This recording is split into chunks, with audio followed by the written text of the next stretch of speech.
Hey there, I have a block prop, as you can see, but that's okay. We'll roll with this. So, happy Halloween. I'm here today. Campaign. And I'm going to relate it to Halloween because that's fun. It is the spirit of the day, anyways, here in the United States. So, what I realized, this all started for me when I was about 9 years old, and I was diagnosed with irritable bowel syndrome. So I had these crazy stomach aches, which were actually colon aches, and some difficulty with my digestion and processing food. And so I was sent to all kinds of specialists and doctors because even at that time, good morning, Brad, due to our family history of cancers, they did a full workup when I was 9 years old, and I was fine, except they discovered that I had, IBS. So I was given this diagnosis at 9 with some options for medications and this and that. And fortunately, my parents decided, we'll work with diet. But intuitively, as a kid, I started to realize that I would have more stomach aches when I was stressed, anxious, or afraid. So deep down, I begin to understand this connection of the stories of what's happening in our mind, how it can, and our perception of what's going on in the world, and how we're feeling, and how that can relate to our physical body. And so for me, I just began to work with, as best as I could at the time, because I was just a kid, with eating when I was in a relaxed mood. So then I wouldn't have as much issues. And that's pretty much all I knew how to do at the time because I was so young. But as I grew older, I think it's what really attracted me to yoga because I think I mentioned this before, I tend to be a worrier. When I was a kid, there was a lot going on in my life at the time that I just didn't know how to process all those emotions. And I tend to... I'm working through this now, trying to reframe things. But in my 20s, for sure, I used yoga to help keep my nervous system calm because then I would see the after effect, the consequences of going to consistent yoga and practicing the breath work and the mind work and all these other areas of my life. So I really didn't experience too much irritable bowel, even though I was given this diagnosis at a really young age. For decades, I really didn't feel anything. Only if I was like perfect storm, like really stressed for some reason, just ate really the wrong mixture of food for me. Or when I did go through my colon surgery, I had some irritable bowel following that just because of the nature of the surgery and the healing. But the whole point is as I grew up, I always really knew intuitively that what we think, how we feel, can like in how we process stress or manage stress or our fears or anxieties can either exacerbate physically how we feel, or it can make things worse, or we can change our mindset and it can help. So in terms of pain and people coming into the clinic, like I've realized, and now research is supporting, good morning, Cheryl, is that working with the nervous system, if it's not addressed and the mind can, go, okay, so take someone with pain, with low back pain, for example. Two people with low back pain, the same exact injury, let's say it's a disc bulge of L5, because that's super common, right? Two people, same injury, how they perceive the injury in their body, how they believe if their body can heal or not, they'll have very different outcomes. So take the person that believes that their body can heal. They'll know they're going to work through it. They're able to keep kind of a calm and even like flow of things. That type of mindset, that nervous system is going to aid their healing versus the person, and this is what often I find people are experiencing when they come to the clinic is anxiety involving their injury. They don't know if it's going to heal. They don't know if it's ever going to go away. They're afraid that they're going to have to live like this, not participating in life the way that they really want to for the rest of their life, because as they age, it's just going to get worse.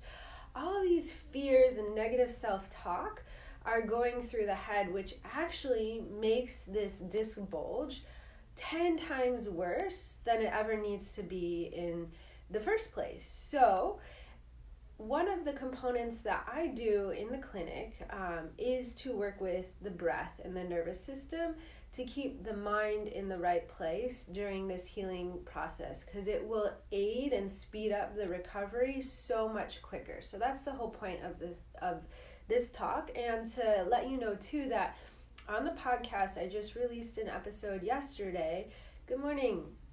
And it's all on the breath. So I see some yoga teachers on here. If you guys have had experience in your own bodies using the breath or working with the nervous system to handle like any discomfort you have in your body or overcoming an obstacle or things like that, then comment below so people can hear your stories and start to get some real life examples. I would love it if you felt brave enough to share.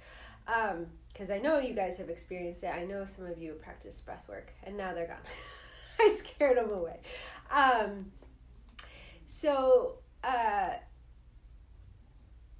the podcast, I just released 2 different types of breath techniques that can help to calm the nervous system. One is just really to learn how to access the diaphragm and have the most efficient type of breathing. It's something that we don't think about because, during our day-to-day, we're usually focused on tasks at hand or taking care of our kids or whatever it may be. And we're not usually focused on how we're breathing. But how we breathe is everything. And you can be really efficient at it just naturally, or you might, for example, overuse neck muscles leading to neck pain and headaches. Just one example. Or your body is actually crying out for like more oxygen or the release of CO2, and so you're feeling fatigued all the time and really sore and inflamed. So the breath can really aid just the physiological healing in the body, but then also it can lead into this deeper layer, which I'm going to get to in further podcasts, of working with the nervous system and the mind. So, bringing it back to today, to Halloween, right? So let's take an example of how this can be applied in real life. Let's say you have 2 kids, like 2 10-year-olds, and they're going to go trick-or-treating. And they step out the door, and it's nighttime, and it's dark, and immediately one kid, based upon his past experiences, his stories, his perception of what's going on in the world, his perception of the environment, the neighborhood, whether it's safe or not, if they have an adult nearby or not, he starts to get really, really scared and goes inward, right? And so if you imagine that was me as a 9-year-old, like if there's anything going on with the colon, then that could lead to stomach pains, for example, or he feels nauseous, or if he did have any growing pains, maybe they're more inflamed. And so then he's a little bit more hesitant as they go out to trick-or-treating. He might even stop early or tell his friend he doesn't feel like going anymore, or she, or whatever. Take the other kid in this scenario, based on their past experiences, their stories, their perception of the world. They grew up in a neighborhood that's super safe. They felt always supported. They're going to walk out into the dark night like with open arms and say, bring it on, give me the treats. I'm ready to go. I feel supported. I know I this environment is okay for me. I'm not in danger. So same scenario of same neighborhood, same night on Halloween, 2 kids of the same age, but 2 different experiences on how they feel going trick-or-treating. And the same is true with anything in life, and especially when we apply it to injuries. So the first step is taking a step back and noticing how you react or respond to an injury or a discomfort in your body. And then step 2 is learning how to work with that and using the breath to help calm the nervous system, which is going to aid in the healing response. So if you want to go deeper in this, then head over to the podcast. I have 2 breath techniques on there. It's for free. You can practice for free. It doesn't cost anything. The only investment is your time, and you will be rewarded. And the first is on how to efficiently use your diaphragm for the breath. And then I give you a breath technique to help calm the nervous system. So if you're feeling a little stressed and anxious today or have pain anywhere or discomfort anywhere in your body, give it a shot. Let me know. Leave a comment, respond back to me. Let me know how it goes. I would love to hear.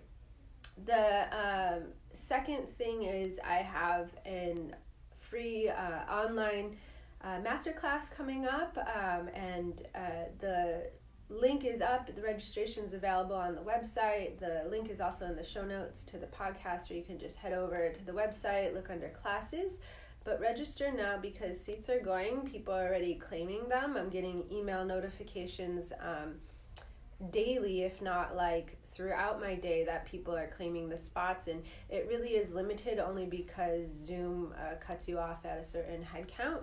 So if you want to dive deeper, especially if you have any low back discomfort or pain or nagging aches, things like that just come and go, and you want to make sure that you can get onto the yoga mat, go for hikes with your family, then you definitely hop onto this class. You will learn some valuable information, some key takeaways that can help you feel more confident as you age, because I think that's the biggest thing I hear in the clinic is, I'm 50 and it all went downhill and it's all going downhill from here, or I hit 40 and it's just going to get worse from here. And that doesn't have to be the case. In fact, I feel the more I learn and the more I do this work as I age, even though all the surgeries I went through and all the health stuff I went through, I still feel like each year I feel better in my body. So I practice the work and I try to lead by example and show you what's possible, and I will do that in the class. So for now, I hope you all have a very, very great Halloween and can walk out like the kid that was happy in the safe environment and enjoy the time with your friends and family. Have a good one. Bye.